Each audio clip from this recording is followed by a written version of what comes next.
नमस्कार, तुमच्या सगळ्यांचं पुन्हा एकदा स्वागत आहे माझ्या आजच्या व्हिडिओमध्ये. आजचं टायटल बघून तुम्ही थोडेसे चक्रावले असाल आणि असा विचार करत असाल की व्हॉट इज महाजन डायग्राम. आणि महाजन डायग्राम असं वाचल्या तुमच्या डोक्यात जर कोणता शब्द आला असेल तर तो म्हणजे वेन डायग्राम. येस, मी असा विचार केला की जर एखाद्या ब्रिटिश मॅथमॅटिशियनचं नाव जर एखाद्या डायग्रामला असू शकतं तर एका भारतीय विचारवंताचं नाव एखाद्या डायग्रामला का असू नये. आणि म्हणूनच मी माझ्या डायग्रामला नाव दिलं आहे महाजन डायग्राम. ही डायग्राम काय करते तर एका टिपिकल क्लाउड बेस्ड ॲप्लिकेशन मधला टेक्नॉलॉजी स्टॅक, त्याच्यात वापरले जाणारे प्लॅटफॉर्म्स आणि त्यांच्यामधलं को रिलेशन याच्याबद्दल समजून घेण्यासाठी ही डायग्राम आपल्याला खूप जास्त मदत करते, आपली विजन क्लिअर करते. सो अजिबात वेळ न दवडता थेट विषयाला हात घालूया. आता तुम्हाला जर आठवत असेल काही वर्षांपूर्वी एखादं सॉफ्टवेअर जर वापरायचं असेल तर आपल्याकडे काय ऑप्शन होता, आपण CD विकत आणायचो त्या सॉफ्टवेअरची, ते इन्स्टॉल करायचो आणि वापरायचो. याच्यामध्ये आपण जो काही डेटा त्या सॉफ्टवेअरला इनपुट द्यायचो तो डेटा सुद्धा आपल्या लोकल मशीनमध्येच स्टोअर्ड असायचा. आता याचे ड्रॉबॅक्स आणि या सगळ्या विषयी आपण आता बोलायला नको, ते ऑलरेडी तुम्हाला माहिती आहेत. नंतर काय आलं तर क्लाउड बेस्ड ॲप्लिकेशन्स आले आणि त्याचे मग बेनिफिट्स आत्ता आपण उपभोगतोय. डेटा आपला सिक्युअर्ड आहे, डेटा कंटिन्युअसली बॅकअप घेतला जातो. आपलं जे लोकल मशीन आहे, आपला फोन असेल, आपला लॅपटॉप असेल, तो तुटला फुटला चोरीला गेला तरी आपण जे कोणतं नवीन मशीन विकत घेतो त्याच्यामध्ये आपल्या सगळा डेटा बॅकअप जो घेतला गेलेला असतो तो ऑटोमॅटिकली त्या लॅपटॉपमध्ये किंवा त्या मशीनमध्ये, त्या डिव्हाइसमध्ये आपल्याला मिळतो. आता क्लाउड बेस्ड ॲप्लिकेशन्स जी काही असतात, भले त्याची स्केल काही असो, म्हणजे अगदी व्हॉट्सअपवरती लिंक शेअर करून ती लिंक ओपन केल्यानंतर तुमच्या 3 क्रशची नावं इनपुट द्या आणि आम्ही तुम्हाला सांगू की तुमचं कोणत्या क्रश बरोबर लग्न होईल असं सांगणारं, किंवा असा म्हणजे त्याच्यानंतर तुम्हाला माहिती आहे काय होतं की जो कोणी त्याचा क्रिएटर आहे त्याला एक मेल जातो, सागर महाजन त्याच्या या 3 क्रशेस. सो असं बनवणारं एखादं ॲप्लिकेशन असो किंवा फेसबुक सारखं आपल्याला गेली अनेक वर्ष दर आठवड्याला नवीन अपडेट देणारा मोठ्याच्या मोठ्या ॲप्लिकेशन्स असो, ज्याचा आता बिझनेससाठी सुद्धा वापर केला जातो. या कोणत्याही स्केलच्या क्लाउड बेस्ड ॲप्लिकेशनमध्ये प्रामुख्याने 2 बाजू असतात. त्यातली पहिली बाजू म्हणजे ऑफकोर्स क्लायंट साईड आणि दुसरी बाजू म्हणजे जशी डायग्राममध्ये आपण दाखवलेली आहे किंवा बघतोय ती म्हणजे server side. Now let's talk about client side किंवा फ्रंट एंड ज्याला आपण म्हणू शकतो. Let's talk about that first. आता क्लायंट साईडमध्ये प्रामुख्याने 2 गोष्टी पुन्हा असतात. त्यातली पहिली गोष्ट म्हणजे ग्राफिकल युजर इंटरफेस किंवा GUI. म्हणजे काय तर ह्युमन युजर ज्याच्याबरोबर इंटरॅक्ट करतो त्याला आपण म्हणतो graphical user interface. In this case आपण असं पकडूया की आपण एक एक्झाम्पल घेऊया, एक सिम्पल वेब ॲप्लिकेशनचं आपण एक्झाम्पल घेऊ. Once you know about the web application, बाकी सगळ्या प्रकारच्या ॲप्लिकेशन्समध्ये हाच सिनारिओ आपल्याला पाहायला मिळतो. So let's talk about web application. Web ॲप्लिकेशनमध्ये म्हणजे ब्राउझरवरती रन होणाऱ्या ॲप्लिकेशनमध्ये युजर इंटरफेस डेव्हलपमेंटसाठी लागणारी टेक्नॉलॉजी म्हणजे HTML आणि CSS. असं कन्सिडर करूया की मी एका HTML CSS यूज करून एक सिम्पल साइन अप फॉर्म बनवलेला आहे.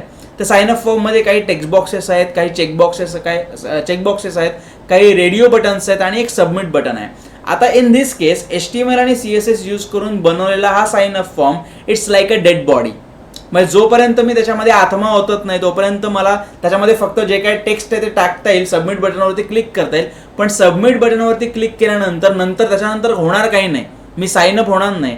साइन अप होण्यासाठी मला काय व्हावं लागेल किंवा काय प्रोसेस एक्झॅक्टली व्हावी लागेल तर तो सगळा साइन अप फॉर्म जो मी भरलाय त्यातला डेटा गॅदर होऊन तो सपोज तर फेसबुकच्या सर्व्हरकडे तो डेटा गेला पाहिजे, त्या डेटाबेसमध्ये एंट्री पडली पाहिजे and then I will become a Facebook user. आता मुळात तो सगळा डेटा तर मी भरला, कारण टेक्स्ट बॉक्स आहे, मी तिथे टायपिंग करू शकतो. पण सबमिट बटनवरती क्लिक केल्यानंतर तो डेटा कलेक्ट करण्याचं काम आणि कलेक्ट केलेला डेटा तो एका विशिष्ट डेटा स्ट्रक्चरमध्ये बांधून तो सर्व्हरकडे पाठवण्याचं काम करण्यासाठी आपल्याकडे कोणती प्रोग्रामिंग लँग्वेज आहे का? नाही, कारण आपलं ॲप्लिकेशन फक्त आणि फक्त HTML आणि CSS मध्ये याचा GUI बनलाय. आणि इथे पिक्चरमध्ये येते क्लायंट साईड स्क्रिप्टिंग लँग्वेज, जी काय करते, जी ह्युमन युजर त्या ग्राफिकल युजर इंटरफेस बरोबर कोणते इंटरॅक्शन्स करते याच्यावरती सतत मॉनिटर करत असते. म्हणजे आपण काय काय करू शकतो तर आपण टेक्स्ट बॉक्सवरती क्लिक करून त्यात टाईप करू शकतो, आपण सबमिट बटनवरती क्लिक करू शकतो, आपण लॉंग प्रेस करू शकतो, आपण स्क्रोल करू शकतो, आपण स्वाईप अप स्वाईप डाऊन करू शकतो वगैरे वगैरे. ही सगळी इंटरॅक्शन्स आहेत किंवा याला थोडंसं टेकी लँग्वेजमध्ये जर सांगायचं झालं तर ह्याला आपण म्हणतो इव्हेंट्स. एखादी प्रोग्रामिंग लँग्वेज जी आपण as a client side scripting language म्हणून वापरतो ती हे इव्हेंट लिसन करण्याचं काम करतं, ज्याला इव्हेंट लिसनर वगैरे, दॅट्स सो टेक्निकल पार्ट, ते आपण नंतर बघूया. आणि मग आपण त्याच्यामध्ये कोड लिहिलेला असतो की युजरनी जर सबमिट बटनवरती क्लिक केलं तर हे फंक्शन परफॉर्म कर किंवा ही फंक्शनॅलिटी परफॉर्म कर. युजरनी जर मूर्खार्क कुठेतरी XYZ ठिकाणी क्लिक केलं तर त्याला हा एरर मेसेज दाखव. ह्या सगळ्या प्रकारचं प्रोग्रामिंग आपण त्या क्लायंट साईड स्क्रिप्टिंग लँग्वेजमध्ये करू शकतो. In this case, in a web application your client side scripting language is JavaScript. म्हणजे HTML CSS मध्ये बनतो तो आपला ग्राफिकल युजर इंटरफेस, आणि त्या युजर इंटरफेस बरोबर आपला ह्युमन युजर कोणत्या प्रकारचे इंटरॅक्शन्स परफॉर्म करतोय ते रेकग्नाइज करण्यासाठी आपण जी प्रोग्रामिंग लँग्वेज वापरतो तिला म्हणतो आपण जावास्क्रिप्ट. आता सपोज मी जावास्क्रिप्टमध्ये असा कोड लिहिला की आपल्या युजरनी साइन अप फॉर्म भरला आणि सबमिट बटनवरती क्लिक केलं की जावास्क्रिप्टचा कोड काय करेल, त्या सगळ्या साइन अप फॉर्म मला डेटा कलेक्ट करेल, तो एका विशिष्ट पद्धतीने तो रचेल, त्याची बांधणी करेल, ज्याला आपण म्हणतो जेसन.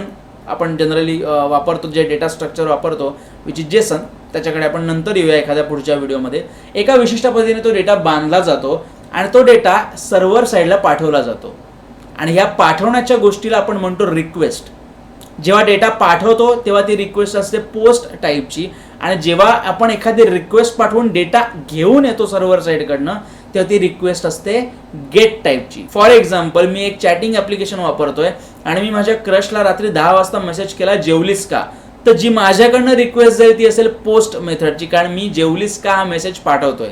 त्याच्यानंतर तिचा हो असा जो येईल त्याच्यासाठी मी पुन्हा एक रिक्वेस्ट पाठवीन गेट प्रकारची रिक्वेस्ट पाठवीन, तेव्हा ती रिक्वेस्ट रिस्पॉन्समध्ये हो असं घेऊन येईल. ऑटोमॅटिकली तो हो येणार नाही जोपर्यंत मी काहीतरी आणण्यासाठी पुन्हा रिक्वेस्ट पाठवत नाही तोपर्यंत. त्याच्यानंतर तिचा हो आल्यानंतर माझा पुढचा मेसेज असेल. आता बघा याच्यामध्ये कसं आहे, मी जी रिक्वेस्ट पाठवली पोस्ट प्रकारची जेवलीस का, ती माझ्यासाठी पोस्ट रिक्वेस्ट आहे, पण माझ्या क्रशसाठी ती काय आहे, गेट रिक्वेस्ट आहे, कारण मी इकडनं पाठवतोय त्याच वेळेला ती तिकडे घेते. आणि तिकडनं तिने पाठवलाय जो हो ती तिच्यासाठी पोस्ट रिक्वेस्ट आहे, पण ती माझ्यासाठी गेट रिक्वेस्ट आहे, कारण मी सर्व्हरकडे गेटची रिक्वेस्ट पाठवते की क्रशनी काय मेसेज केलाय तो मला दे, तो मला पाठव. त्याच्यानंतर मी पुन्हा एक मेसेज पाठवतो की काय जेवलीस, त्याच्यानंतर रिप्लाय येणार नाही मला. एनिवेज, पर्सनल दुःख आपण बाजूला ठेवून पुढे जाऊया. आता येऊया आपण सर्व्हर साईडला. सर्व्हर साईडकडे रिक्वेस्ट आली आणि सर्व्हर साईडला बसलाय कोण, API, application programming interface. API वरती मी एक स्वतंत्र व्हिडिओ बनवीन. सध्या फक्त एवढंच लक्षात ठेवा, API हा एक असा राक्षस आहे किंवा असा एक राक्षस किंवा आपण त्याला म्हणूया अशी एक एंटिटी आहे की जो येणाऱ्या रिक्वेस्टवरती मॉनिटर करतो. जर रिक्वेस्ट पोस्ट टाईपची असेल आणि एका स्पेसिफिक फंक्शनॅलिटीला ट्रिगर करणारी असेल तर API मधली तेवढी फंक्शनॅलिटी फक्त ट्रिगर होते, एक्झिक्यूट होते. डेटाबेसमध्ये डेटा आलेला डेटा, क्लायंटकडनं आलेला डेटा डेटाबेसमध्ये इन्सर्ट केला जातो. जर रिक्वेस्ट गेट टाईपची असेल तर डेटाबेसमधनं डेटा काढून तो पुन्हा क्लायंट साईडला पाठवला जातो. हे सगळं काम करणारी जी एंटिटी सर्व्हर साईडला असते ती असते API किंवा ॲप्लिकेशन प्रोग्रामिंग इंटरफेस. आणि ऑफकोर्स डेटाबेस टेक्नॉलॉजी, कारण जो आपण डेटा पाठवतो तो स्टोअर करण्यासाठी आणि आपण रिक्वेस्ट केलेला डेटा पिक करण्यासाठी किंवा रिट्रीव्ह करण्यासाठी जो काहीतरी आपणच किंवा कोणीतरी दुसऱ्याने स्टोअर करून ठेवलेला आहे, या स्टोरेज आणि मॅनिप्युलेशनसाठी लागणारी टेक्नॉलॉजी म्हणजे database technology. Now the question is, जसं आपण म्हटलं की क्लायंट म्हणजे काय, तर क्लायंट म्हणजे तुमचा ब्राउझर किंवा तुमचा फोन किंवा तुमचा laptop, everything is a client. Then what is server? The server is nothing but another computer but located at a centralized and remote location. एका लांब आणि सेंट्रलाइज म्हणजे इतर सगळ्या डिव्हाइसेससाठी, कारण एका क्लायंटला फक्त ह्युमन युजरच फक्त त्याच्याबरोबर असोसिएटेड असतो, बट एका सर्व्हर बरोबर अनेक किंवा n number of other devices हे कनेक्टेड असतात. त्याच्यामुळे ते एका सेंट्रलाइज आणि रिमोट लोकेशनला असलेला एक मोठा ह्युमंगस कॉन्फिगरेशनचा कम्प्युटर म्हणजे सर्व्हर. आता या सर्व्हर आणि क्लायंटच्या मध्ये ऑफकोर्स जे आपण आता लाल रंगाच्या लाईनने दाखवलं आहे ते म्हणजे काय, तर ते म्हणजे आपलं संपूर्ण इंटरनेट, ज्याच्या थ्रू ही सगळी HTTP रिक्वेस्ट जी जाते सर्व्हरकडे आणि रिस्पॉन्स घेऊन येते. जर रिक्वेस्ट पोस्ट मेथडची असेल तर ती डेटा घेऊन जाते आणि सक्सेस किंवा फेल्युअरचा रिस्पॉन्स आणतं, आणि जर रिक्वेस्ट गेट मेथडची असेल तर ती रिक्वेस्ट जाते आणि डेटा घेऊन येतं, आणि तो डेटा किंवा ती रिक्वेस्ट ऑफकोर्स ज्या मीडियम थ्रू जाते ते मीडियम म्हणजे internet. And this is the whole आपण काय म्हणू शकतो picture of a typical cloud based application. There is a client side, there is a server side.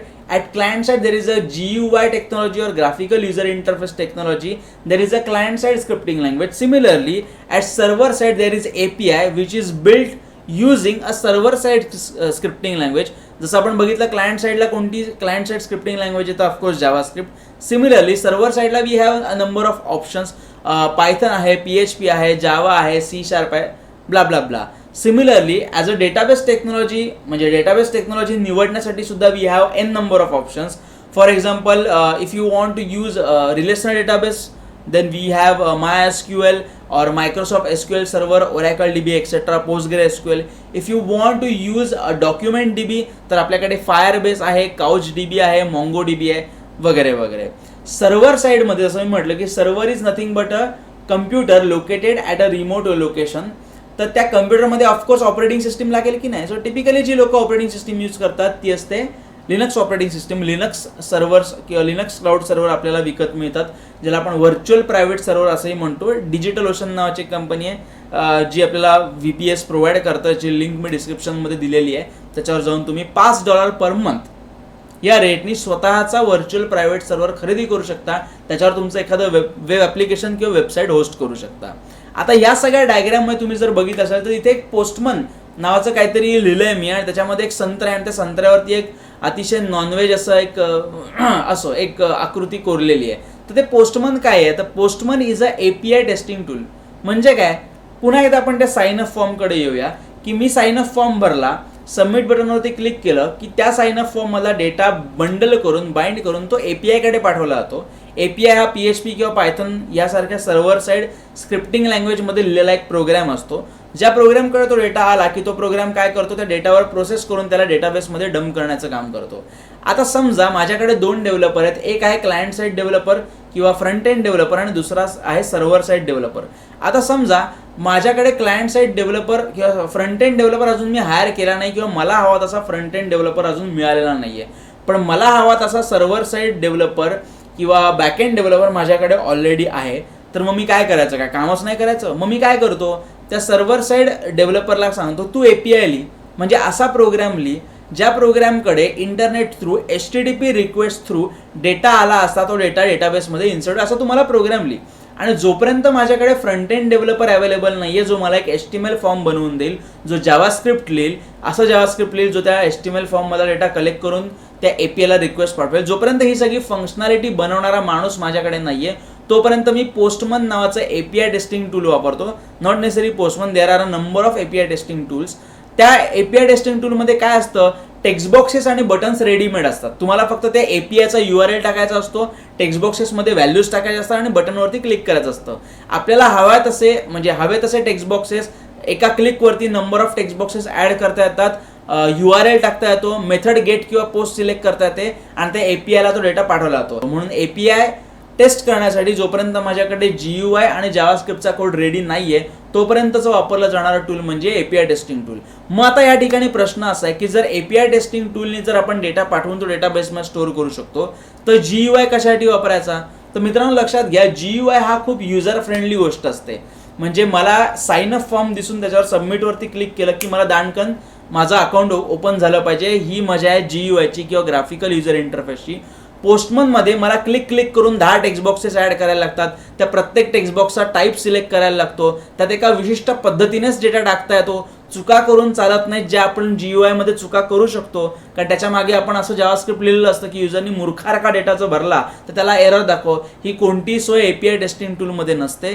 API testing tool हे व्यवस्थित पद्धतीने ज्या प्रकारे APIला रिक्वेस्ट येणं अपेक्षित आहे त्याच प्रकारची रिक्वेस्ट API टेस्टिंग टूलमधनं आपल्याला पाठवावी लागते. त्याच्यामुळे API टेस्टिंग टूल हे टेस्टिंग पुरतंच मर्यादित आहे, ते आपल्याला नॉर्मल जनरल पर्पजसाठी यूज करता येत नाही. So that was the whole scenario. कोणत्याही जगातलं वेब ॲप्लिकेशन, मी वेब ॲप्लिकेशन नाही म्हणणार, क्लाउड बेस्ड ॲप्लिकेशन हे अशा प्रकारे काम करतं. म्हणजे छोट्यात छोट्या ॲप्लिकेशनपासून ते मोठ्यात मोठ्या ॲप्लिकेशनपर्यंत ओव्हरव्ह्यू जर आपण बघायचा झाला तर याच टेक्नॉलॉजीज असतात. मी पुन्हा एकदा फक्त लिस्ट आउट करतो की एक ग्राफिकल युजर इंटरफेस टेक्नॉलॉजी, एक क्लायंट साईड स्क्रिप्टिंग लँग्वेज, तुमचा internet, the gateway to communicate between client and server side scripting language and a database technology. आहे की नाही इझी. जर व्हिडिओ कन्फ्युजिंग वाटला असेल तर पुन्हा बघा. पुन्हा तुम्हाला व्हिडिओ बघितल्यानंतर पुन्हा अजून ती डायग्राम थोडीशी क्लिअर होईल. डायग्रामकडे नुसते असे बघत राहिला तरी डायग्राम काही वेळाने तुम्हाला स्वच्छ दिसायला लागेल, क्लिअर दिसायला लागेल. There is nothing difficult in this.